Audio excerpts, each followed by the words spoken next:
YouTube?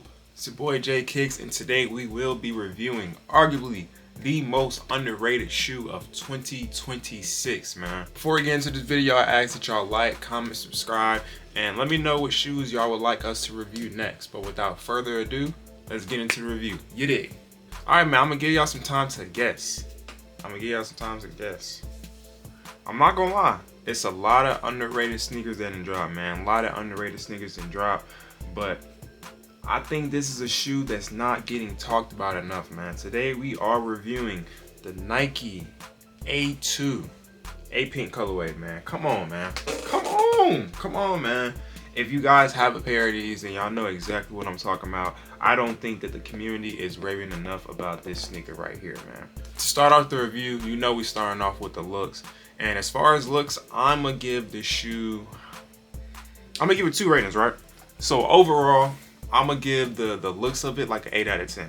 This colorway though, and along with some other colorways, 8.5, man. Like this right here, this pink colorway is a beautiful, beautiful, beautiful colorway, man. It looks very good on foot. The shoe does remind me kind of like a KD type of vibe, a KD type of feel. But you know, it's also unique in its own way, man. And I do think a reason why this shoe is underrated is because this shoe performs so much better than its predecessor. You know what I'm saying? This shoe performs so much better than the Nike A1. So with that being said, bro, I think it's a decent looking shoe, man. We're gonna get a shoe 8 out of 10 on looks, man. Very, very, very solid shoe. Next, we have the traction and squeak test. Before I break these down, I'm going to put that up on the screen so y'all boys can see what we're heading on.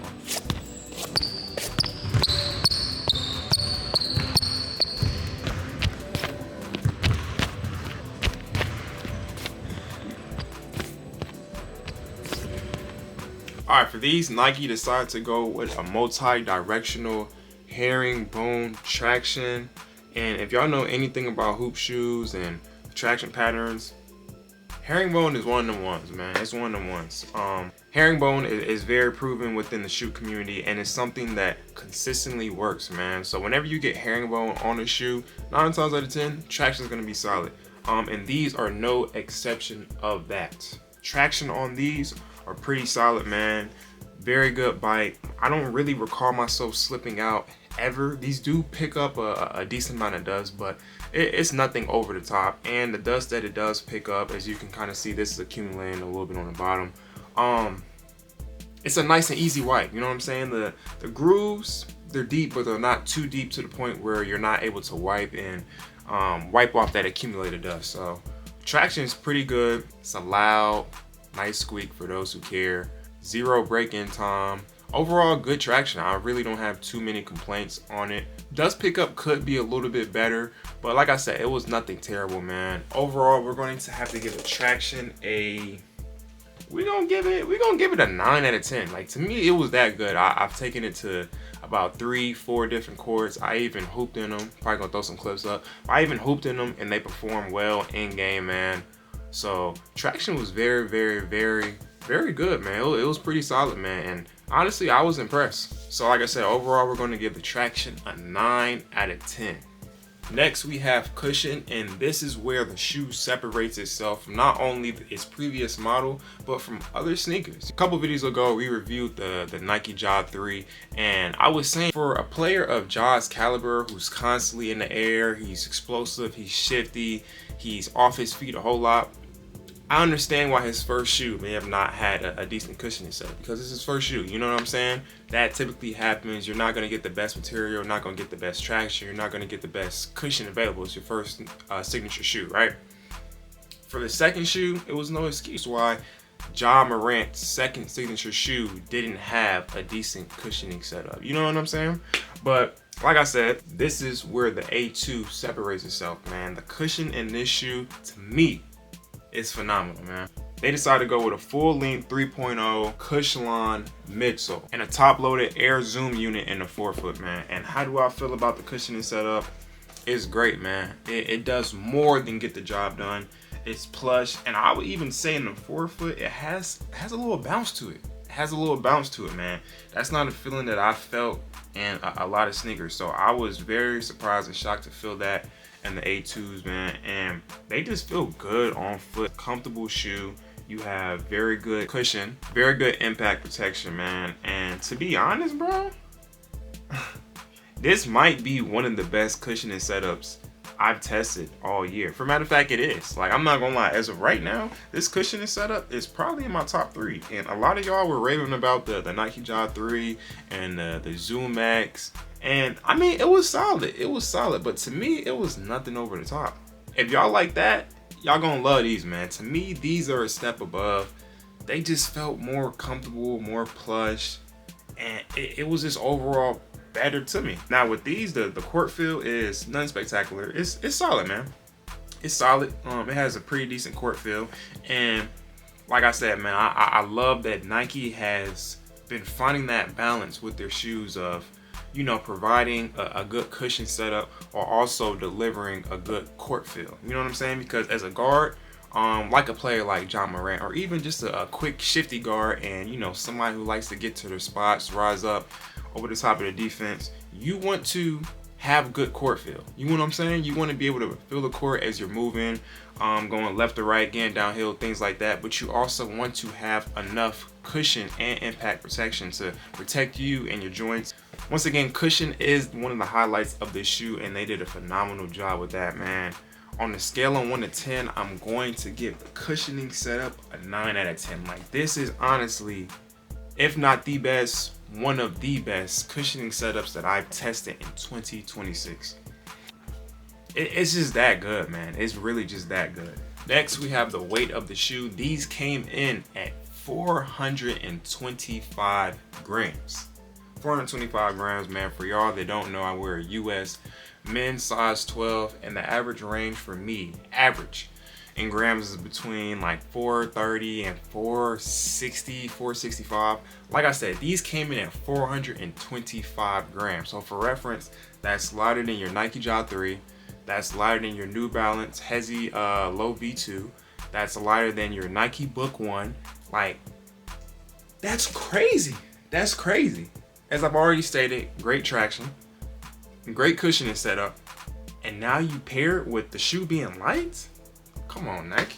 You can't tell me this shoe not underrated. Like, it's doing what it's supposed to do. You know what I'm saying? Now, as far as the fit, I will say that the fit is, it's okay, right? So, whether you're a narrow footer, normal footer, wide footer, I do think you should be good going true to size on these. I do think you should be good going to true to size. If you're a very wide footer, maybe you will want to look at a half size up, but I do think this is a shoe you can go true to size in. But I will say my biggest critique on this shoe in general is that the shoe fits slightly long. You know what I'm saying? And it's not too long to the point where, like, you know, it's unbearable. It's just something that you notice. You know what I'm saying? I'm used to playing in a Player 1.5, a Kobe 6, Adidas Harden Volume 10. Like, these are shoes that have a more so snug fit. You know what I'm saying? And these are just slightly long. Like I said, slightly long, nothing over the top. But I would say that's probably one of my biggest critiques on the shoe. It's nothing that's too crazy. You know, if you're throwing a thick pair of socks, we should be good.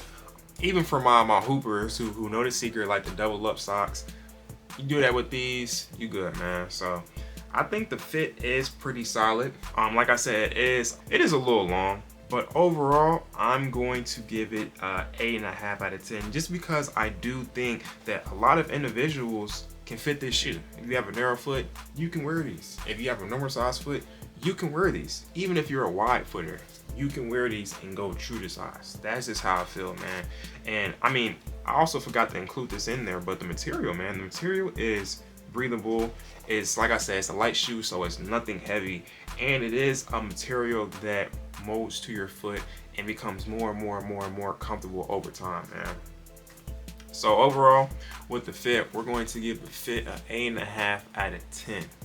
Next, we have the lockdown and support of these. Lockdown and support.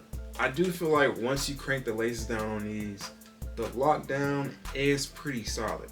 It's not anything amazing, but once again, it's pretty solid. I am a narrow footer. I do think if you have a normal or even a wide foot, I think the support and lockdown may be even a little bit better for you because I have a narrow foot and the shoe is not as narrow as other shoes that I'm used to hooping in. I did feel like my foot slid a little bit more in these. Nothing crazy, you know what I'm saying? Nothing crazy, because like I said, the shoe fits slightly narrow and the shoe is a bit roomier than your average Nike shoe.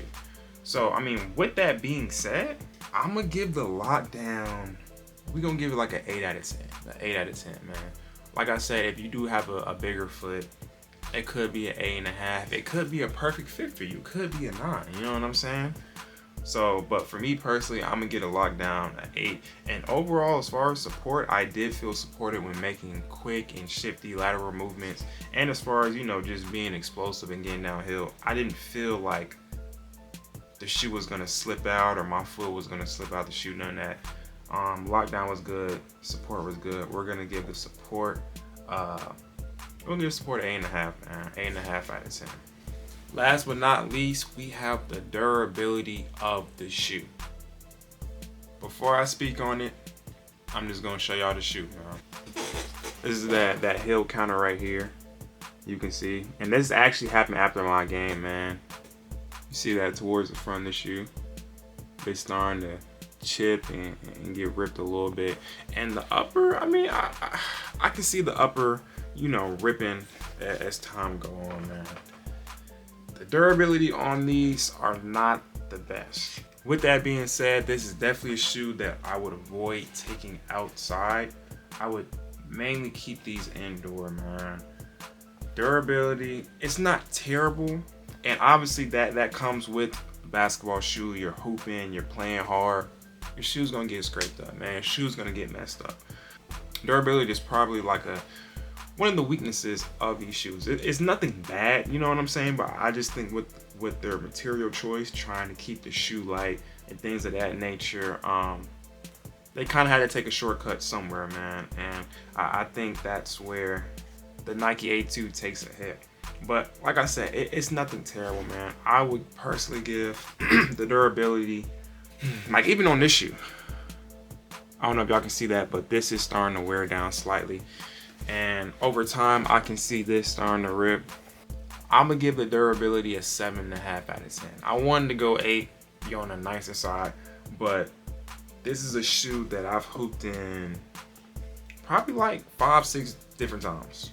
5-6 different times. And of those 5-6 different times, I was probably getting shots up in maybe like 3 or 4 of those times. So like I said, I ain't hooped in these a couple games, and you know, just from one game, literally from one game, like that's where the majority of all this happened. So I'm just imagining what will happen, you know, if I hoop in these 2, 3, 4, 5 more games, man. So we're gonna have to give the durability a 7.5 out of 10. The shoe will hold up, but it just may not look the best after, you know what I'm saying? So there you have it. That is the Nike A2 A-Pink colorway review, man. And I gotta really take a moment to really decompress, see what my thoughts, and really create a top 5 for y'all. I wanna give y'all my top 5 hoop shoes, man, cause I'm gonna be honest, this is a really good sneaker, a really good sneaker. And to be completely honest with y'all, it may creep into that top 5. Like, to me, it's that good. It may creep into that top 5. If not, it's definitely top 10. You know what I'm saying? I do have some more hoop shoes on the way. As of right now, I do have the Weight of Weight 12s on the way, man. Bro, I've been waiting so long for them Jones, bro. Y'all don't understand. I've been waiting so long. It was other colorways that I wanted, like the I don't know the name. I'm just gonna call them Statue of Liberty, the teal jaunts. I wanted a pair of those, sold out. It was another colorway that I wanted, sold out. So, you know, I just been patient. I ended up copping a pair. I'm not gonna tell y'all the colorway because it is on the way. And as soon as we get those, they going straight on foot. We making a review, man. But I hope that y'all like the video. I ask that y'all like, comment, subscribe, share. And like I said, don't be afraid of those comments, man. Let me know what y'all want to see next. Let me know what y'all want me to review. And we can make it happen. You know what I'm saying? This is something that I love doing, man. Buying hoop shoes, taking them to the court, reviewing them, and, you know, just making a video for y'all boys, man. So Like I said, like, comment, subscribe, and until next time, we gonna catch your boy. You dig?